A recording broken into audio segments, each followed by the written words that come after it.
En esta oportunidad vamos a escuchar pasajes del pronunciamiento del doctor Guillermo Olivera, quien ha criticado duramente a Aníbal Torres. Hoy Guillermo Olivera está planteando la unidad de las izquierdas en el Perú, pero ha dicho, pero sin Aníbal Torres. También mencionó que jamás podría haber contratado a Gustavo Bobbio como asesor de Pedro Castillo cuando se sabía que él había asesorado a Bari Hermosa.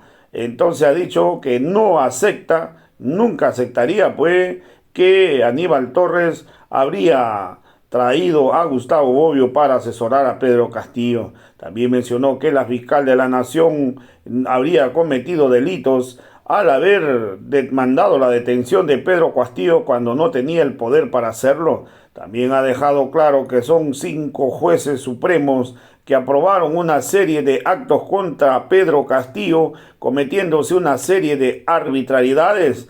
No hay libertad en la justicia en el Perú. Solo queda acudir a la justicia internacional, recalcó en esta entrevista que dio el día de hoy a Inti Noticias el doctor Guillermo Olivera. Hablando en metafórica futbolística, hay como 2 equipos aquí, y este es un tema que consideramos que es oportuno que se digan las cosas, pero cuando se llevan ya al extremo de descalificaciones o de dividir al país ya no corresponde, porque justamente ahora viene la tercera toma de Lima, todo un trabajo de los hermanos peruanos en los cuales deberíamos estar todos unidos, efectivamente, tal como en el momento de que fue la primera vuelta, la segunda vuelta, usted apoyó con una conferencia de prensa que fue la verdad lapidaria contra las aspiraciones de Keiko Fujimori y quienes se oponían a que se le dé por ganador al presidente Castillo, y usted marcó una línea y que gracias a esa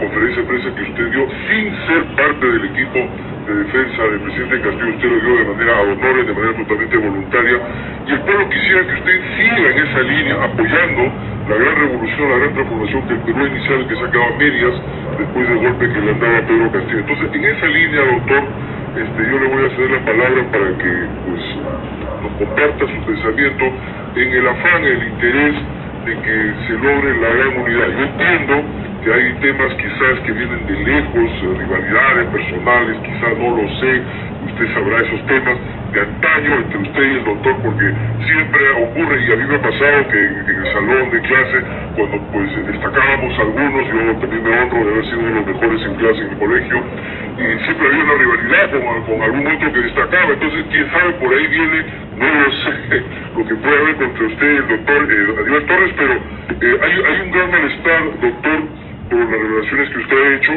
y también por la respuesta del doctor Aníbal Torres. Entonces, en el afán conciliador, yo le rogaría que esta entrevista del día de hoy vaya, sí, por supuesto, a faltar a la verdad, eso nunca, al contrario, siempre debemos con la verdad por delante, pero le cedo la palabra, doctor, para lo que usted desee aportar y compartirnos el día de hoy. Adelante, por favor. Sí, Wilber, muchas gracias por todo lo que acaba de decir. En primer lugar, quisiera ocuparme del título de su bonito flyer que ha hecho desde Europa. El flyer que usted ha hecho, que se debe a su iniciativa, por lo tanto la paternidad es solo suya, dice usted: deben Torres y Olivera firmar la paz. Deben Aníbal Torres Vázquez y Guillermo Olivera Díaz firmar la paz. Yo he tenido a bien publicitar el flyer suyo por la buena intención que lleva. Lo he puesto en mis 2 cuentas Facebook, e inclusive lo he compartido en diversos grupos que tienen muchos miles de miembros. Como ve, yo soy transparente, y le puse un título al flyer suyo: que debatir, contradecirse, no es guerrear. Porque de repente el público que nos ve y escucha, cuando usted invoca que debemos firmar la paz, el armisticio, pareciera que la gente entiende que venimos de la Segunda Guerra Mundial y hay que firmar el armisticio, no la paz. la añorada paz. Y ahora usted, con la misma buena intención que siempre se le escucha, se le constata, ha dicho que debemos aspirar a la gran unidad. Por supuesto, de acuerdo con esa gran unidad, pero yo también ya me he ocupado de la unidad y me he referido a la unidad de las izquierdas, de las varias, ¿no?, de los diversos matices de izquierda, y he tenido la transparencia, si quiere la contundencia de decir la gran unidad de la izquierda sin Aníbal Torres Vázquez. Tengo mis razones. Ahora usted ha dicho que esa paz, esa gran unidad, debe pues a Guillermo Olivera asistirle un afán conciliador. Pero cuando yo soy detractor, cuando yo soy opositor, cuando rivalizo conceptualmente con Aníbal Torres Vázquez, por supuesto que no le deseo la muerte. A pesar de sus fracasos, a pesar del fiasco. Es que los abogados tenemos un lenguaje contrapuesto, contradictorio. Uno dice sí y el otro dice no. Y nos agarramos en palabras como otros se agarran a los abogados en palabras, y frente a frente. La parte civil y la parte imputada están siempre en una antípoda verbal, conceptual. Y ya después nos tratamos diferente después de esa samba canuta. Ojo, nos decimos samba canuta, pero al final nos damos la mano, un apretón de manos, inclusive felicitaciones. Claro que en este caso yo no puedo felicitar jamás a Aníbal Torres Vázquez, como tampoco puedo felicitar jamás a Gustavo Bobbio Rosas. ¿Por qué no los puedo felicitar? Porque Gustavo Bobbio Rosas, cuando era coronel del Ejército Peruano en actividad, era asesor número 1 del presidente del Comando Conjunto de las Fuerzas Armadas, Nicolás de Bari Hermosa Ríos, ahora condenado por crímenes de lesa humanidad. Por lo tanto, lo asesoró el coronel Bobbio al general Hermosa los años 94, 95, 96, 97 y 98, y lo ha entregado a la cárcel, y sigue en la cárcel, y ya está en fase terminal. Entonces yo no puedo felicitar ese fracaso de asesoría, en la misma forma que no puedo felicitar el fracaso de Aníbal Torres Vázquez, que lo ha asesorado a don Pedro Castillo Terrones con la mejor intención del mundo de don Pedro, pero lo ha llevado a la cárcel, lo ha entregado a la cárcel. He visto que el mismo Aníbal Torres Vázquez firmó la papeleta de detención que le entregaba la fiscal de la Nación, cuando desde el mismo momento se debió rechazar esa papeleta de detención. No la debió firmar el abogado, autorizarla, no la debió firmar el imputado, porque en ese momento se debió exigir que comparezca el juez, porque el artículo 2 de la Constitución Política, el segundo, y no debo pensar que un profesor universitario como Aníbal no haya leído el artículo 2 de la Constitución, peor si él es jurista experimentado, versado, escritor, de gran verborrea, no creo que no haya leído el artículo 2 entero.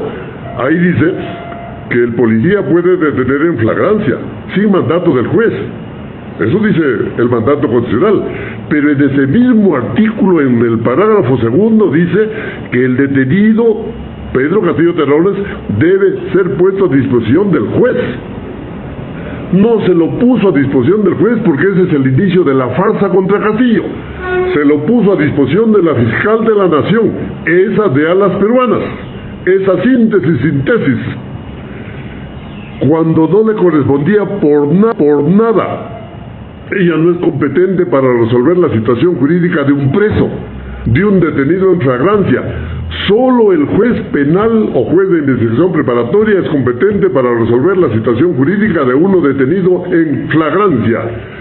Y en ese momento Dígame, Wilmer. Disculpe que le corte la idea. Dígame. Paremos un momentito ahí. Entonces, usted lo que está afirmando es que en ese momento que el doctor Aníbal Torres estaba acompañando al presidente Castillo, el momento que lo detuvieron, que no debió haber permitido que lo lleven ante la fiscalía, sino directamente al juez debió haber ido. Claro, pero eso hay dos explicaciones. Muy bien, porque él, como no es penalista, no está al tanto de estos procedimientos, o porque ya tenía previsto hacerlo de esa manera.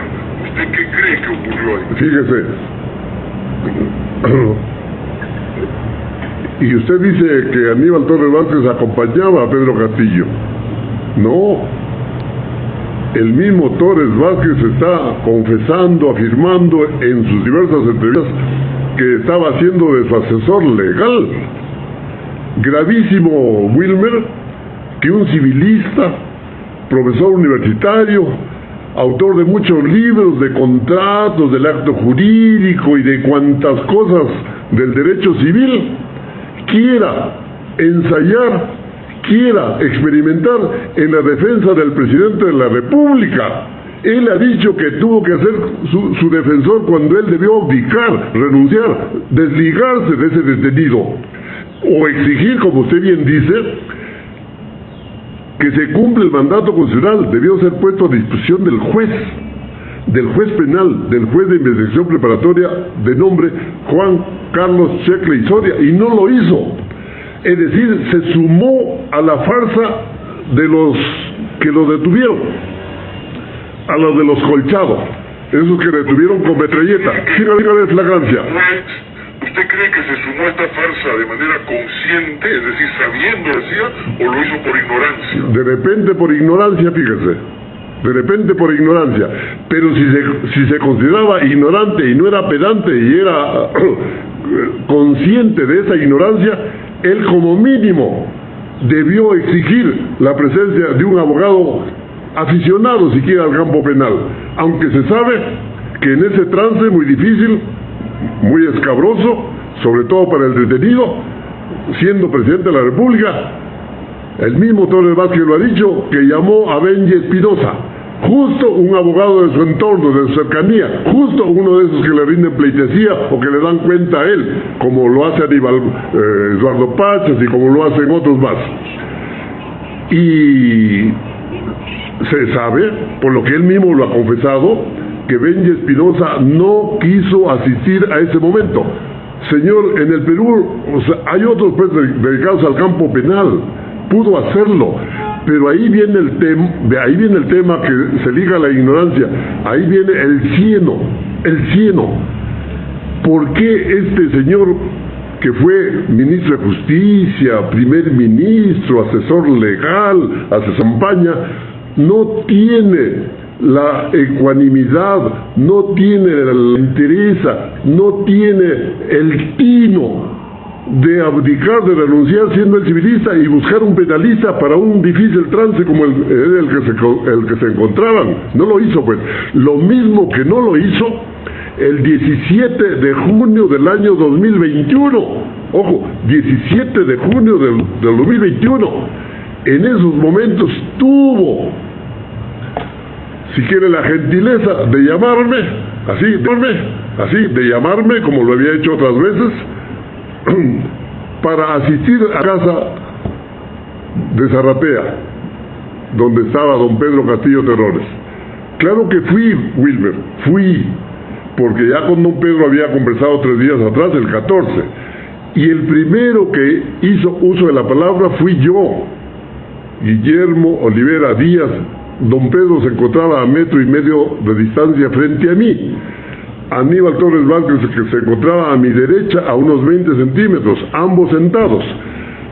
Por ahí se encontraba Ana María Córdoba, que es la personera nacional del Partido Perú Libre, la que se encarga de designar a los defensores para las causas que había planteado Keiko. Se encontraban muchos otros abogados y el primero que hice la palabra fui yo. Y le dije: don Pedro, usted el 14 me ha solicitado mi apoyo y yo le he dicho que encantado, mi apoyo jurídico, pero los abogados, para poder apoyar en causas concretas como son nulidades por presunto fraude electoral, don Pedro, tenemos que ser designados por escrito. Y aquí está la personera nacional del Partido Perú Libre, Ana María Córdoba. Ahí estaba. Yo que me dirigía a don Pedro y que me dirigía a Ana María. ¿Quién contestó mi preocupación? Contestó Aníbal Torres Vázquez, que se encontraba a mi derecha, y ligeramente se paró, como en este caso lo estoy haciendo, y dijo, no. Mire, yo le decía a don Pedro, desígneme por escrito. Él dijo, no. Y agregó, habemos muchos abogados, claro, todos los que él ha llevado al entorno del presidente. Además, tú eres penalista. Fíjese, el 17 de junio del año 2021 me estaba diciendo en forma de mote que yo soy penalista. Si es que para él soy penalista, ¿por qué diantre no me llamó el 7 de diciembre del año 2022? Para darle una pequeña lección de derecho constitucional al civilista, diciéndole, Aníbal, no se tiene que poner a disposición del detenido en flagrancia de la Fiscalía, sino del juez penal, porque así lo dice la Constitución. Llama inmediatamente a uno de los abogados chupes que tengas y tráelo al juez penal, tráelo, que se constituya, que le plantee un habeas corpus verbal. El juez tenía que irse.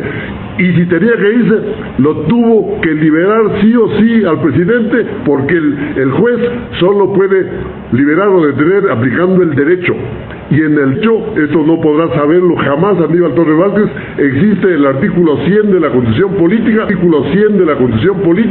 en cuya parte final dice que el juez penal, ojo, cualquiera, el fiscal de la nación, que es uno solo, o fiscal supremo, que son otros, que son varios, solo tienen que respetar los términos de la resolución acusatoria del Congreso. El juez penal y el fiscal de la nación tienen que respetar los términos de la resolución acusatoria del Congreso, de cuyos términos ni el juez penal ni la fiscal de la nación se pueden exceder ni pueden reducir. Entonces, al encontrarse con una norma constitucional, la segunda, el 2 es el 100 es el segundo, el juez penal tenía que aplicar ese precepto y decir, ¿y cuáles son los términos de la resolución acusatoria del Congreso? Estamos 8 de diciembre, no existió jamás una resolución acusatoria del Congreso, por lo tanto el juez no podía ni excederse ni reducir esos términos de acusación, porque no existía una resolución acusatoria y en consecuencia lo tuvo que liberar, porque el juez penal no tiene la competencia para de oficio prolongar la detención policial y convertirla en detención preliminar judicial. Correcto, sí. Doctor Guillermo. Entonces, si la Fiscalía actuó de este modo, sabiendo usted que en este caso procedía que se le lleve no a la Fiscalía sino ante el juez, y Aníbal Torres, por ignorancia o porque formaba parte de un plan, lo llevó a la Fiscalía en lugar de haberlo llevado ante el juez, de haber solicitado y haber hecho lo posible o lo imposible para ello, entonces la Fiscalía queda prevaricado. Pero por supuesto, hay alguien que ha violado la ley. Claro que sí, de principio a fin, por más razones, porque la fiscal de la Nación es así, no creo que por ignorancia, porque tiene mucha experiencia fiscal, sino a sabiendas, con dolo doble, no siendo ella competente para tener a un preso ante sí, lo recibió, asumió esa detención en flagrancia. Es decir, ya la Fiscalía asumió que hay flagrancia, y para que haya flagrancia tiene que haber delito, a pesar de que no había ninguna resolución acusatoria del Congreso. Es que para un presidente de la República tiene que haber autorización del Congreso para su procesamiento penal y para su detención. No lo dice Guillermo Olivera Díaz, sino el artículo 100 de la Constitución Política, que tiene que haber todo el desarrollo del antejuicio y cuya parte final se llama resolución acusatoria de contenido penal, cuyos términos de resolución el juez penal ni la fiscal de la nación ni se pueden exceder ni se pueden reducir. Y mire, exceder un poco para que me entiendan, para no quedar mal haciendo un poco de academia. Exceder significa que el juez penal no le puede agregar 5 delitos si es que hay una resolución acusatoria por uno. Reducir significa que no puede el juez penal ponerle un solo delito si es que el Congreso ha autorizado un procesamiento por 5. Ni lo uno ni lo otro. Ni lo uno ni lo otro. porque los aforados tienen este privilegio del antejuicio y solo autorizan el procesamiento por un trámite que se llama procedimiento de acusación constitucional, cuya parte final se llama resolución acusatoria de contenido penal, en donde se dice qué delito ha cometido el aforado y qué es lo que corresponde respecto a ese delito. En este caso, por favor, Wilmer, permítame, hay 4 delitos que se imputaron ese día 8 al presidente de la República: el delito de rebelión o conspiración a rebelión, abuso de autoridad y contra la paz pública. Esos son 4 delitos que en concepto de la fiscal de la Nación ha cometido el presidente con solo leer la proclama del 7 de diciembre que usted conoce a las 11:40 de la mañana. Es decir, la fiscal de la Nación hizo la calificación de los hechos como 4 delitos, ni excediéndose ni reduciéndose, sino inventando, porque ella tenía que tener resolución acusatoria de contenido penal del Congreso, en donde se califican los hechos como tal o cual delito. Aquí no, eso es parte de la farsa, y una farsa mayor. Estamos hablando del 8, ¿no? Porque la detención policial en flagrancia, en supuesta flagrancia, fue el 7. El domingo, me parece que es 11, esta fiscal de la Nación dirigió un oficio al presidente del Congreso, José William Zapata, y el lunes siguiente, es decir, 12, vean ustedes por favor, 7 y 12 de la mañana, presentó denuncia constitucional contra Pedro Castillo. Miren este maridaje: denuncia constitucional ante el Congreso y un oficio ante el presidente del Congreso. La denuncia constitucional, don Wilmer, se va a la subcomisión de acusaciones constitucionales para tramitar el antejuicio, cuyo momento final se llama resolución acusatoria que autoriza el Congreso el procesamiento. En cambio, el oficio no busca la realización de un antejuicio. El oficio buscaba que ese domingo se reúna el Pleno del Congreso, como en efecto José William Zapata, que forma parte de la farsa de la organización, convocó ese mismo domingo a sesión del Pleno del Congreso. Debatieron, pero entre sordos, porque no entienden el derecho penal, y esa misma noche del domingo y lunes hicieron el levantamiento de la prerrogativa del antejuicio. Qué asustado estoy desde aquel entonces hasta ahora. Entonces, ¿para qué diantre existe en la Constitución el artículo 99 y el artículo 100, en donde dice que compete a la Comisión Permanente del Congreso a acusar ante el Pleno del Congreso al presidente de la República, a los jueces supremos, a los fiscales supremos, etcétera, etcétera, por todo delito que cometan durante el ejercicio de sus funciones y hasta 5 años después de haber cesado en el cargo? Señor, ese trámite que se realiza en meses mediante diversos órganos no se puede eliminar. La Constitución no se lo subroga, a la Constitución no se lo elude, a la Constitución no se le salta mediante un oficio. No, la Constitución se tiene que cumplir, porque ese es el derecho que tienen todos los aforados mencionados para ser procesados y detenidos después de este trámite del antejuicio. Aquí no hubo antejuicio y se hizo mediante oficio y mediante resolución, lo que significa que la farsa era doble: primero oficio y luego pido la denuncia, y entonces y por 4 delitos, y entonces 4 delitos, y el que lo detiene colchado, ¿por cuál delito lo detuvo? ¿Por el 1, rebelión, por la conspiración, por el abuso de autoridad o por contra la paz pública? ¿Se da cuenta que no? Dígame, Wilmer, una pregunta adicional. Encantado. Sí, gracias, doctor. Justamente para ahondar, porque aquí está este punto, es clave lo que usted acaba de decir. Entonces, primero, la Fiscalía prevarica, se salta todas las normas, todas las leyes, lo detienen sin realmente respetar la Constitución. Como ven que han cometido este gravísimo error, luego mandan un oficio para tratar de justificar y tratar de vulnerar el debido procedimiento y realmente lo ejecutan. O sea, realmente utilizan ese oficio para sustituir todo lo que la Constitución, estos artículos que usted ha mencionado, se debieron haber aplicado. ¿Es correcto? Sí, claro, esa es la farsa, pues, y farsa doble. Es decir, pateaba a dos lados, con la izquierda y con la derecha. Esta fiscal de la nación, la de las peruanas, ¿no? Nunca se levanta un antejuicio mediante un oficio. En función de la Constitución, doctor, ¿qué correspondería luego, cuando se recupere el Estado de Derecho en el Perú, que ahora no lo hay? ¿Qué consecuencias va a traer no solamente para el proceso prevaricado, sí, la Fiscalía y el Congreso? Sí, por favor. Consecuencias futuras, doctor. Hay mucha tela que cortar, Wilmer, de lo que usted me interroga.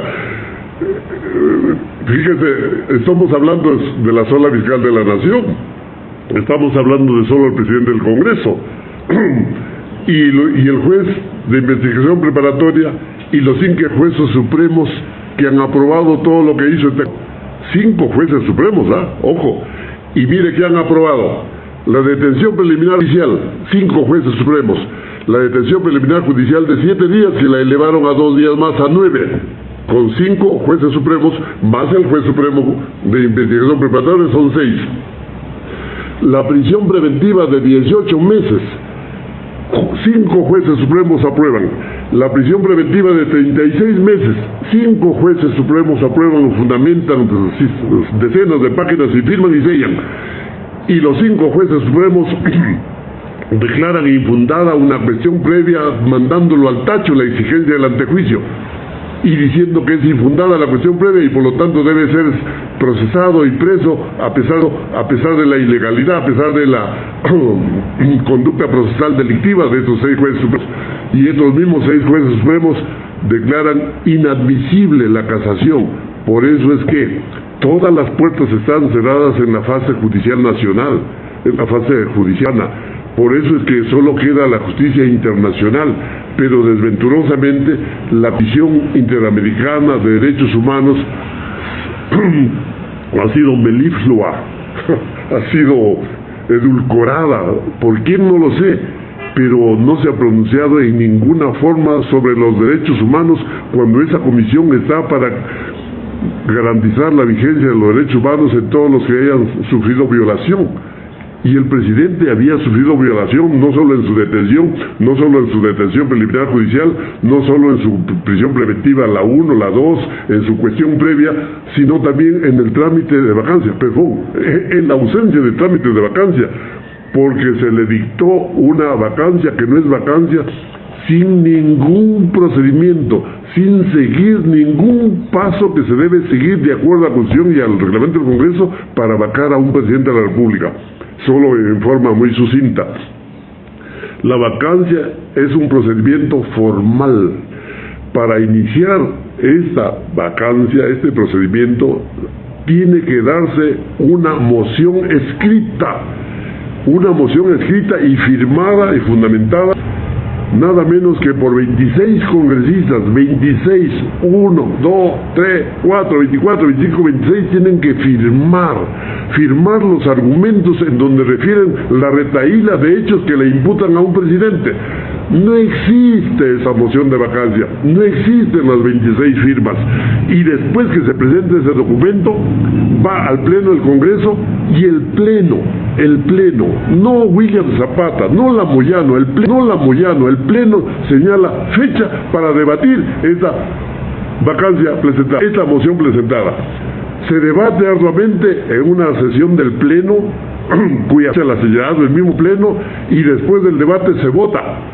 Y la votación tiene que meter no menos de 52 votos para que se admita a trámite la moción de vacancia.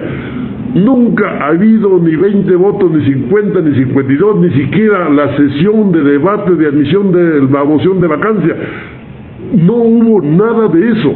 Lo único que hubo el 7 de diciembre fue que este señor Williams, que es militar, que sabe seguramente gatillar, pero no entiende estos vericuetos del derecho, presentó él un proyecto de resolución de vacancia,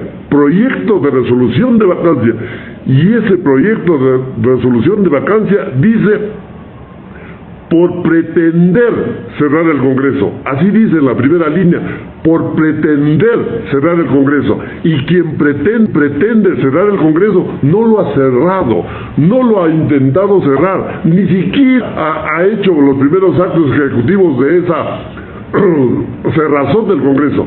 No, por eso es que dice con propiedad la resolución, por pretender. Solo pretendió don Pedro.